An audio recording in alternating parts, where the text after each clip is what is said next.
प्यारे बच्चों, तो आज हम आपको कराएंगे कक्षा 12 गणित और जिसका चैप्टर नंबर 2 है और चैप्टर नाम है प्रतिलोम त्रिकोणमितीय फलन। तो आज हम इसके बारे में आपको जो इसका मेन बेस है, मेन बेस के बारे में बताएंगे किस प्रकार के सवालों को करना होगा। इसके बारे में हम आपको जानकारी देंगे। ठीक है, तो करते हैं इसके जो सब रूल है उन नियमों को हम करते हैं। तो अब हमने मान लिया कि हमारे पास में कोई भी एक फंक्शन है, कोई भी एक फलन है। अभी हम प्रतिलोम की बात नहीं कर रहे, अभी हम केवल फंक्शन की बात कर रहे। तो जो हमारे पास में क्या है, जो हमारे पास में फलन है, मात्र हम फलन की ही बात कर रहे हैं कि जो फलन है क्या है। तो अब हमारे पास में कोई फलन है और उसको हमने मान लिया कि हमारे पास में y बराबर के एक्स स्क्वायर एक फलन है। क्या है, हमारे पास में वाई स्क्वायर बराबर के एक एक्स स्क्वायर है, y बराबर एक्स स्क्वायर ये फलन है। क्या अब मैं इसको इस प्रकार लिख सकता हूं कि y बराबर के एफ एक्स, वाई बराबर के एफ एक्स। तो अब मैं इसको ले दूंगा कि क्या है, एफ एक्स बराबर क्या हो गया एक्स स्क्वायर, और ये हमें इस रूप में मिलते हैं। क्या हमें मिलते हैं फलन। क्या मिलते हैं इस रूप में, हमें मिलते हैं फलन। तो इस रूप में हमें फलन मिलते हैं। ठीक है, तो अब यदि हमारे पास में यानी कि अगर आपसे पूछा जाए कि ये फलन है, तो हम लिख देंगे कि जो एफ एक्स बराबर के एक्स स्क्वायर है क्या है, फलन है। इस प्रकार से हम इसको लिख देंगे कि ये जो है एफ एक्स बराबर के एक्स स्क्वायर क्या है, एक फलन है। अभी इसी प्रकार से हमें एक कोई फंक्शन दे दिया जाए। किस प्रकार से, जैसे कि हमारे पास में एग्जाम्पल नंबर है, इसको हमने 1 मान लिया। मैं आपको मैन बेस करा रहा हूं इसका कि जब तक हमें सवाल समझ में नहीं आएंगे, जब तक इसका मैन बेस ना हो। ठीक है, तो अब हम बात कर लेते हैं। तो अब हम बात करते हैं किस चीज के बारे में। अब हम बात करते हैं कि चलो हमने एग्जाम्पल नंबर 2 लिया और हमने लिख दिया कि हमारे पास तो कोई फंक्शन है y बराबर के x और इस पे वर्गमूल। ये हमारे पास में कोई फंक्शन दिया हुआ है। तो क्या मैं इस फंक्शन को y बराबर एफ एक्स लिख सकता हूं? तो अगर आपने y बराबर एफ एक्स लिखा, यानी फंक्शन इस प्रकार से लिखा, तो यह फंक्शन नहीं है। यानी कि हम इस जो हमारे पास में y बराबर के x और इस पर वर्गमूल है, इसको हम फंक्शन नहीं लिख सकते। तो हम कह देंगे कि हम y बराबर एफ एक्स इसको हम नहीं लिख सकते, इस प्रकार से नहीं लिख सकते।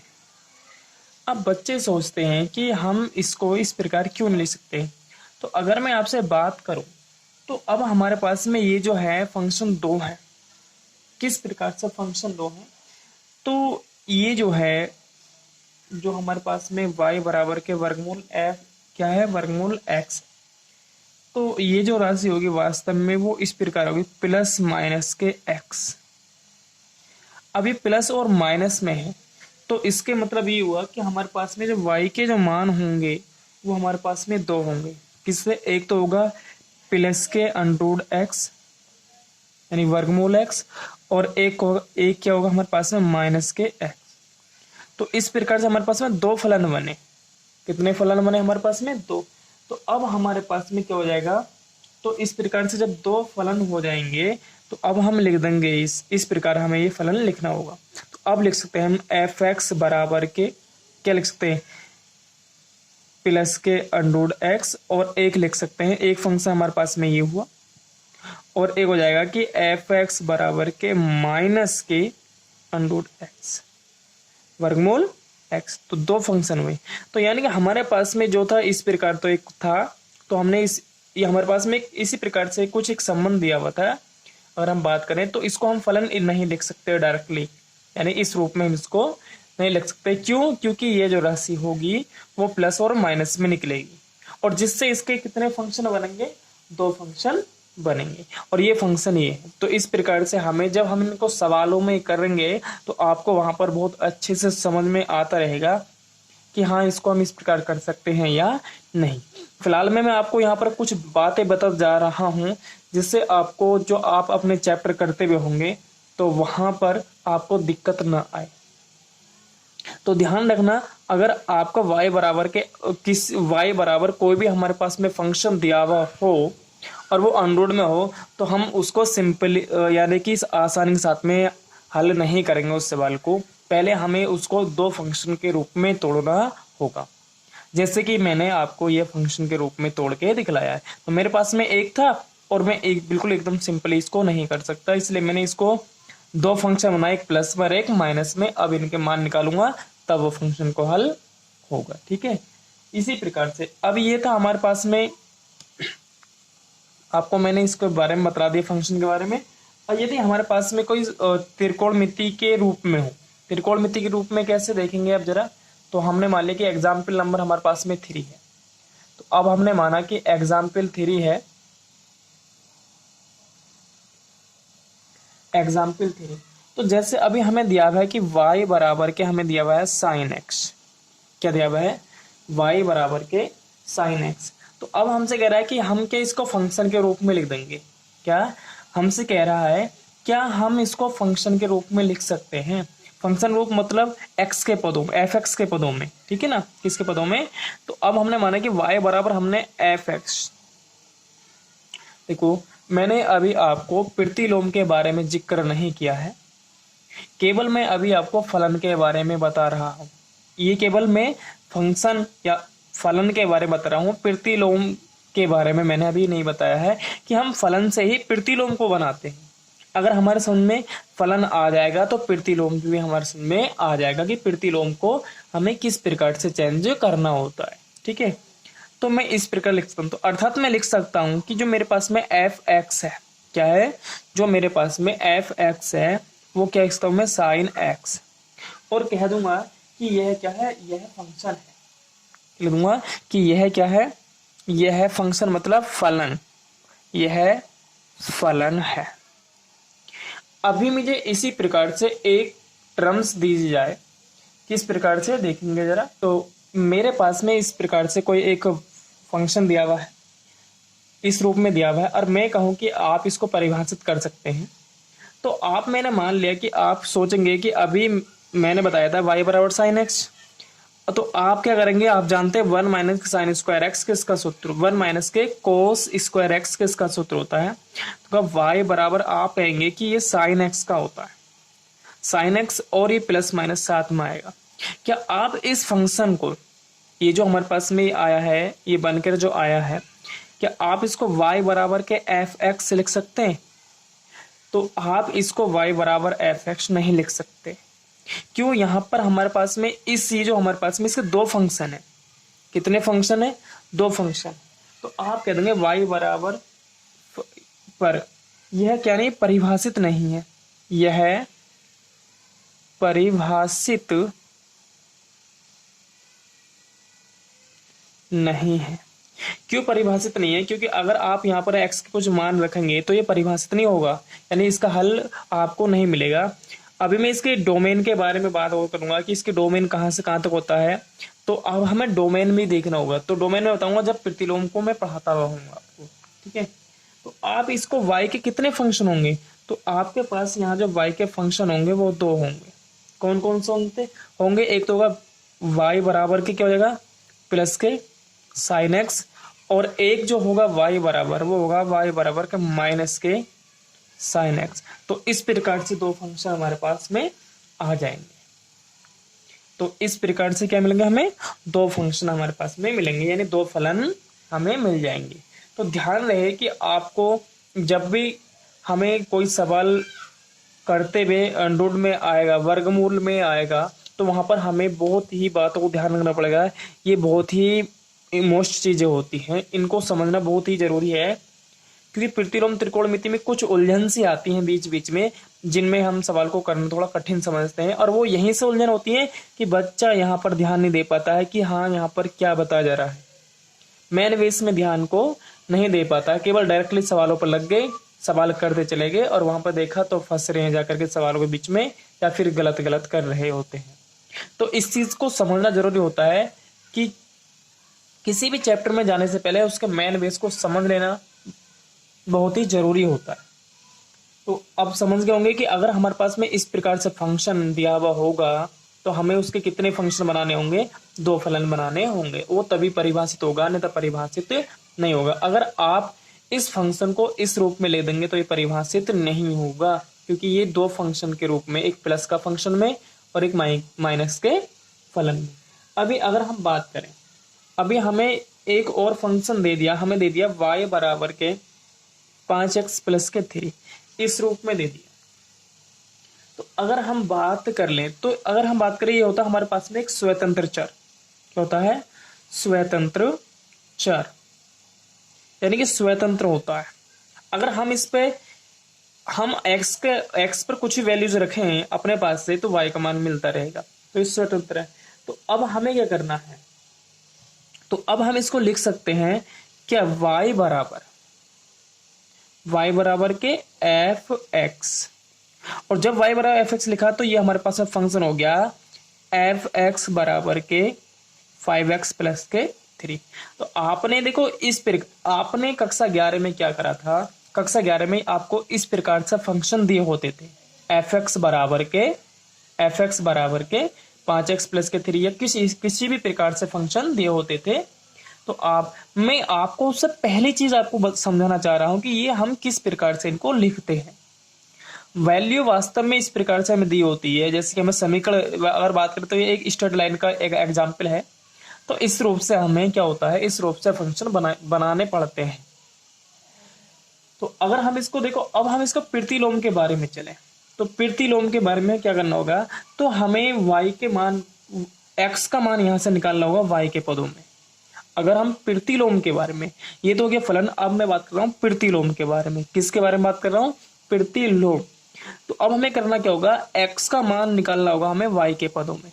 तो अब हमारे पास में जो हमने एग्जाम्पल को लिया है, इसकी सहायता से हम चलेंगे, ठीक है। तो अब हम कैसे लिखेंगे, जो हमारे पास में 3 है, 3 को इस साइड में लेके जाएंगे तो ये हो जाएगा y माइनस के 3 बराबर के 5x। अभी मल्टीप्लाई में है तो कहां पर जाने वाला होगा, तो ये होगा y माइनस के 3 y 5 और x। तो अभी हमने क्या निकाल लिया, हमने निकाल लिया प्रतिलोम के रूप में हमें लिखना है। तो हमने x का मान निकाल लिया, किसके पदों में? y के पदों में। तो अब हमें इसका बनाना है प्रतिलोम, जो चैप्टर का नाम है प्रतिलोम फलन। तो प्रतिलोम फलन में जब हम करना होगा, तो इसके स्थान पर हमें करना होगा कि f(x), ये होगा प्रतिलोम फलन। अब जहां पर y है, इसको x के रूप में लिखेंगे तो होगा x माइनस के 3/5। तो ये हो गया हमारे पास में क्या, प्रतिलोम फलन। तो अब समझ गए होंगे कि प्रतिलोम फलन क्या है। जो भी हमारा फलन है उसको हम x के पदों में निकालें और उसको फलन के रूप में करेंगे, तो जहां पर भी y मिलेगा वहां पर हम x रख देंगे। तो इस प्रकार से अब बात करें इसके डोमेन की, तो इसका डोमेन क्या होगा, तो अगर हम बात करें x का हम कुछ भी मान रखते रहे तो इसका हमें डोमेन मिलता रहेगा, यानी कि प्रांत इसका मिलता रहेगा। तो हम कह सकते हैं कि x बिलोंग्स करेगा किसको, एक रियल नंबर को। आप किसी भी माइनस रखें, प्लस रखें, कुछ ही वैल्यूज रखेंगे तो आपको यहाँ पर इस फलन का मान मिलता रहेगा, और यही हमारा क्या हो जाएगा, जो हमारे पास में क्या हो जाएगा, डोमेन हो जाएगा। तो इस प्रकार से हमें मिलता है प्रतिलोम त्रिकोणमितीय फलन। क्या मिलता है? प्रतिलोम त्रिकोणमितीय फलन। या इस प्रकार से हम लिख सकते हैं माइनस के अनंत से प्लस के अनंत तक, ये हमारे पास में डोमेन होते हैं। तो केवल ये लिख दो x बिलोंग्स टू r, ये समुच्चय, ये सेट है, सेट समुच्चय के रूप में लिखा हुआ है, इसके रूप में समुच्चय के रूप में यह लिखा हुआ है। तो मैं आपको यहाँ पर बहुत एक छोटी सी जानकारी दे रहा हूं, जिससे हमें सवाल करेंगे उनमें लाभ हो। ये चीजों को समझना बहुत ही जरूरी होता है, ये मेन बेस है। अब ऐसे हमारे पास में कोई एक और फंक्शन दिया हो, इससे बड़े रूप में फंक्शन दिया हो, तो उसका हम प्रतिलोम कैसे ज्ञात करेंगे, यानी प्रतिलोम फलन कैसे ज्ञात करेंगे। हमें केवल फलन दिया हुआ है और उस फलन से प्रतिलोम फलन किस प्रकार बनाना है उसको हम समझेंगे। हमें कुछ मुख्य बातों को ध्यान रखना होगा कि वो मुख्य बातें कौन कौन सी है। अभी मैंने आपको बताया था कि फंक्शन से हमें प्रतिलोम फलन बनाना है, किस प्रकार से बनाना, मैंने आपको इस बारे में बतला दिया था। अब देखो हमारे पास में क्या है, कि हमारे पास में अगर यहाँ पे लिखा हुआ है जो हमारे पास है प्रतिलोम त्रिकोणमितीय फलन है, तो उनके प्रांत और परिसर या परिसर मतलब इनकी जो मुख्य मान शाखाएं हैं वो किस प्रकार होते हैं, ठीक है, वो किस प्रकार से होते हैं, हमें इनको समझना जरूरी है। क्योंकि हमसे 1 नंबर में जो सवाल पूछा जाता है पेपर में, बोर्ड पेपर में, वो हमसे क्या पूछा जाता है, वो मुख्य मान शाखा का मान ही पूछा जाता है। अगर हम बात करें, ये हमारे पास में कोई फंक्शन है, ये हमारे पास में क्या है, कोई फंक्शन है, और ये उस जो जैसे फंक्शन कौन सा है, y बराबर का साइन इनवर्स x, तो उसके जो प्रांत होते हैं वो -1 से 1 तक होते हैं। इस चीज को ध्यान में आपको रखना है, ये बहुत ही मोस्ट चीज है, ये बहुत ही मोस्ट चीजें हैं, इनको हमें बहुत अच्छे से ध्यान रखना है। इनकी सहायता से बहुत सारे सवाल होंगे, तो इनका आप स्क्रीनशॉट ले लेना और आप इनको कहीं पर भी आप लिख सकते हैं, ठीक है। इनको आप अच्छे से ध्यान में रखना कि क्या होते हैं। तो अब देखिएगा, मैं आपको कुछ सवाल अब कराता हूं जो प्रतिलोम त्रिकोणमितीय फलन से संबंधित है। मैं उनके कुछ सवालों को आपको कराता हूं, ठीक है। तो जैसा कि अभी हमने तो देखिएगा, हमारे पास में पहला सवाल है, एग्जाम्पल मैं आपको करा रहा हूं, मैं आपको बहुत सारे एग्जाम्पल प्लस एनसीईआरटी के या फिर अन्य बुक से बहुत सारे क्वेश्चन मैं आपको कराने वाला होऊंगा इस चैनल के माध्यम से। तो हमें दिया हुआ है, यदि tan इनवर्स -3/4 बराबर x है, तो हमसे कह रहा है cos x का मान ज्ञात कीजिए। क्या याद करना हमें, हमसे कह रहा है कि cos x का मान ज्ञात कीजिए। तो अब हमने क्या करा, हमारे पास में दिया हुआ क्या है, हमारे पास में दिया हुआ है कि tan इनवर्स -3/4 बराबर के x, हमें यहाँ से सॉल्यूशन इसका करना है, ठीक है, सॉल्यूशन करना है। अब इनवर्स में है, तो जब ये इनवर्स में तो यहाँ पर लेके जाएंगे तो ये हो जाएगा हमारे पास में tan x बराबर के -3/4। तो अब हमें मान किसका ज्ञात करना, हमें करना कोस का ज्ञात मान, कोस का मान ज्ञात करना है। तो आप यहाँ पे इसे दो तरीके से कर सकते हैं, एक तो पाइथागोरस प्रमेय जो है उससे कर सकते हैं, या फिर आपने पिछली क्लास में पढ़ रखा है कि हमारे पास में सूत्र होता है sec स्क्वायर x बराबर के 1 प्लस के tan स्क्वायर x, इस सूत्र से भी आप कर लेंगे। तो अब हम क्या करेंगे, यहाँ पे sec स्क्वायर x बराबर के 1 प्लस के tan का मान कितना, -3/4 और इस पे क्या है स्क्वायर। तो यहां से आएगा 1 प्लस के 3 × 9 और 4 चौक 16, यहाँ पर आने वाला होगा 16, इसका हमने एलसीएम लिया, यहाँ पर क्या हो जाएगा 16 प्लस के 9। अब यहाँ पर हमारे क्या चल रहा था, sec स्क्वायर x, तो अब ये हो जाएगा हमारे पास में sec x बराबर के 25/16, और अब हमें क्या आएगा, इस पर वर्गमूल आ जाएगा यहाँ से, तो ये हो जाएगा sec x बराबर के, तो 25 का वर्गमूल जाएगा कितना आएगा 5, और क्या जाएगा ये 4। तो हमारे पास में जो sec का मान आ गया है वो कितना आया है 4/5, पर हमें sec का मान नहीं, हमें किसका मान निकालना था, cos का मान निकालना था। किसका मान निकालना था हमें, cos का। तो आप यहाँ से जानते हैं कि हम इस प्रकार cos का मान कैसे निकाल सकते हैं। तो हम जानते हैं अगर हमें cos का मान निकालना है तो cos x बराबर हम लिख देंगे 1 क्या sec x, ये आपने सब कक्षा 10 में पढ़ा हुआ है। तो अब हमें क्या करना होगा,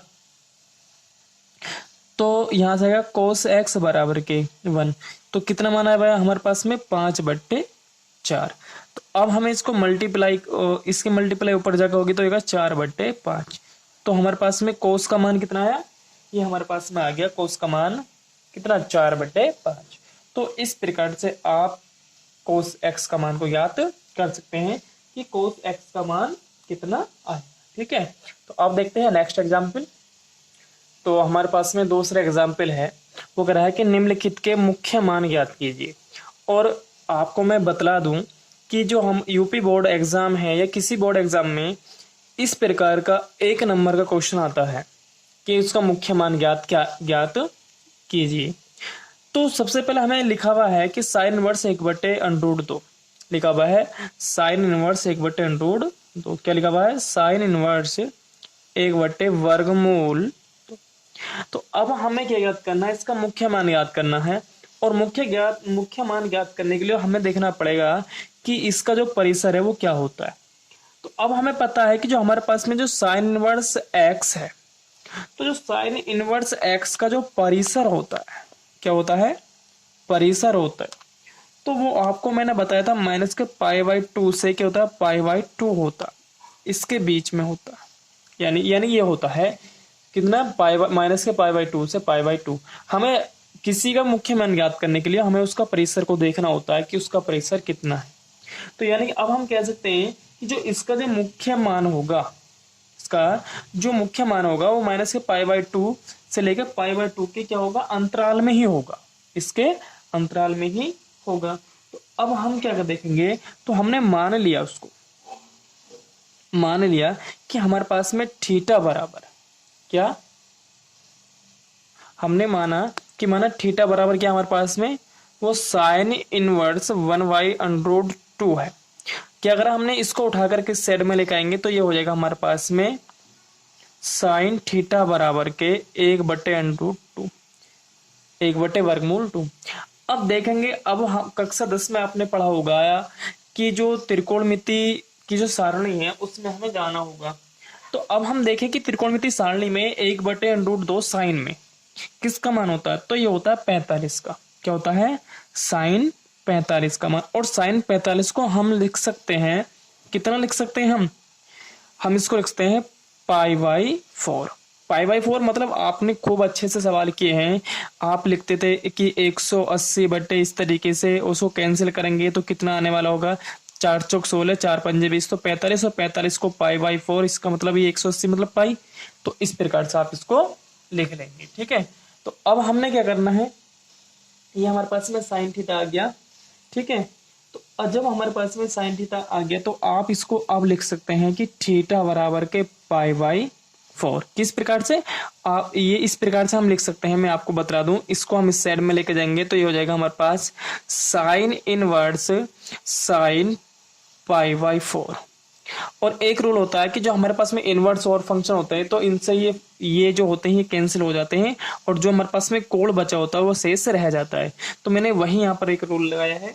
और ये तो अब और यहाँ पे हम ये भी लिखेंगे कि जो हमारे पास में जो थीटा है वो किसको बिलोंग्स कर रहा है, वो जो बिलोंग्स करता है माइनस के π/2 और प्लस के π/2 को बिलोंग्स करता है। यानी थीटा, यानी कि इनके अंतराल में होगा ये, यानी थीटा का जो मान होगा वो किसके अंतराल में होगा, वो माइनस के π/2 से π/2 के। तो अब हम लिख देंगे क्या, कि लिख देंगे कि अतः कि जो हमारे पास में जो साइन इनवर्स क्या था, साइन इनवर्स 1/√2 था का जो हमारे पास का जो मुख्य मान है, इसका जो मुख्य मान निकल के आया का क्या, मुख्य मान कितना भाई, ये है π/4। कितना है, π/4 है। और यही क्या हो गया, हमारा आंसर हो गया। यानी पहले पॉइंट का ये हमारे पास में आंसर हो गया। तो किसी का भी मुख्य मान निकालने से पहले हमें उसके परिसर को देखना होगा कि उसका परिसर क्या है। परिसर को देखेंगे, उसके बाद में उसका क्या कर लेंगे, हम उसका आंसर निकाल लेंगे। तो देखते हैं दूसरा क्वेश्चन क्या था हमारे पास में। इसका दूसरा पॉइंट था कोस इनवर्स 1/2। Cos inverse 1/2।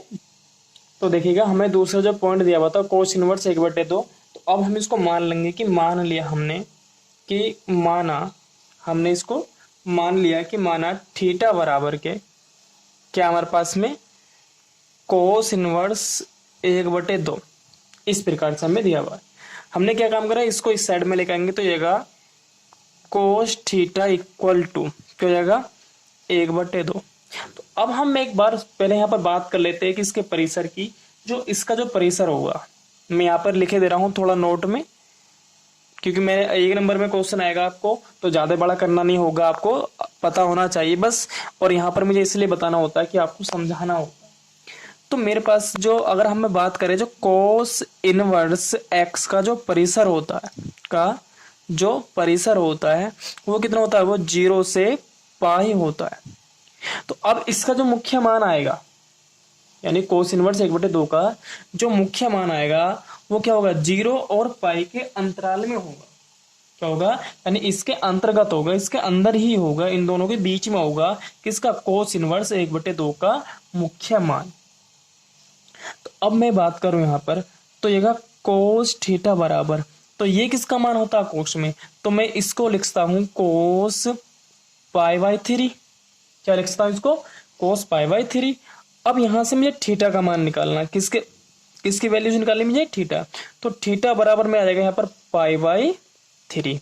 अब जो थीटा है, जो मेरे पास में जो कोण है, तो यहाँ पे मैं लिखूंगा, जहां पर ये जो कोण है वो जो थीटा है, वो थीटा किसको बिलोंग्स करेगा, अगर हम समुच्चय के बारे में बात करें तो थीटा बिलोंग्स कर रहा है 0 और पाई, क्योंकि ये जो इनके बीच का है। अब देखो, जो कोण है हमारे पास, क्या है, जो कोण है हमारे पास वो इनके अंतराल में 0 और पाई पाई के अंतराल में है। अर्थात कितना कोण है, 0 मतलब 0 होता है और पाई मतलब 180, यानी कि तो इनके बीच में ही कहीं कोण ये बैठा हुआ है। तो अब हम लिख देंगे अतः जो हमारे पास में क्या था, कोस इनवर्स 1/2 का मुख्य मान क्या है, जो मुख्य मान है वो क्या है, वो है π/3 है। क्या है, वो π/3 है। तो इस प्रकार से हम किसी का भी क्या निकालेंगे, उसका मुख्य मान, मुख्य परिसर, कभी कभी मुख्य परिसर के नाम से रहता है। तो मैं आपको बता रहा हूं कि हमारे पास में कोई भी त्रिकोणमिति मान है, तो सबसे पहले हमें उसे पता होना चाहिए कि उनका जो परिसर है, उनका परिसर है क्या। तो परिसर के बारे में जानकारी चाहिए, और मैंने परिसर के बारे में आपको बतला दिया है, उसका आपने स्क्रीनशॉट ले लिया होगा। ठीक है। अब इसी प्रकार से हमारा जो तीसरा क्वेश्चन था, जो तीसरा था वो था हमारे पास में साइन इनवर्स 1/2। क्या था हमारे पास में, वो था साइन इनवर्स 1/2। तो अगर हम इसको मान लें कि, पहले तो हम आपको बता दें कि इसका परिसर क्या होता है। तो इसका परिसर होता है -π/2 से π/2। तो मैं यहाँ पे लिख दे रहा हूं कि जो साइन इनवर्स x का जो परिसर होता है,